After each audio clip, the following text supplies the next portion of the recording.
personally, I'm convinced na talagang walang foul play.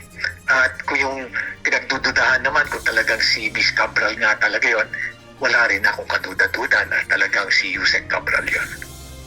Nanindigan si Baguio City Mayor Benjamin Magalong na walang indikasyon ng krimen sa pagkasawi ni dating Department of Public Works and Highways Undersecretary Catalina Cabral.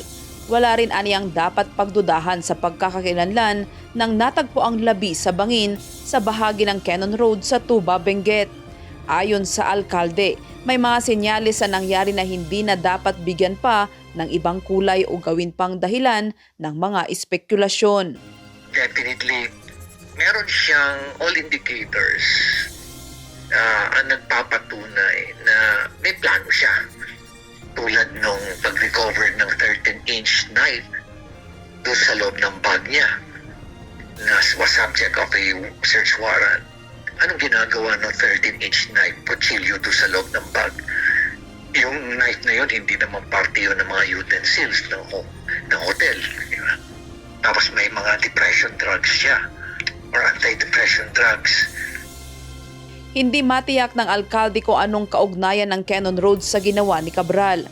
Subalit ang Cannon Road Rock Netting Project ay isa sa malalaking proyekto ng DPWH sa probinsya na may personal na kaalaman si Cabral. Alam mo sa Cannon Road, 19 billion pesos ang ginawang rock netting projects dyan. Anomalyang rock netting projects dyan sa Cannon Road.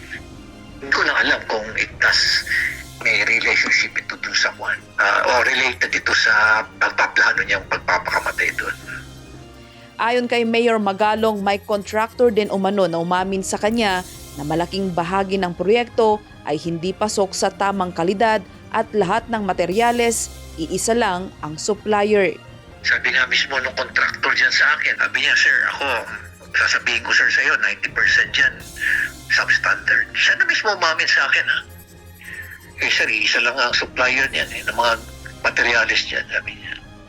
Dagdag pa ni Magalong bilang dating planning officer ng proyekto, tiyak aniya na alam ni Yusek Cabral ang galaw ng pondo at ang mga detalye ng plano para sa nasabing rock netting project. Ngunit paglilinaw ng alkalde, hindi niya direktang iniuugnay ang Cannon Road issue sa pagkamatay ni Yusek Cabral. Hindi ko lang alam kung is it related to the anomaly dyan sa Cannon Road, hindi ko rin alam. But definitely ako, kung tatanungin ako, alam niya kung ano yung mga kalokohan dyan sa Cannon Road because she was the planning officer. And she's very much aware do sa budget na inubos dyan sa loob ng Cannon Road.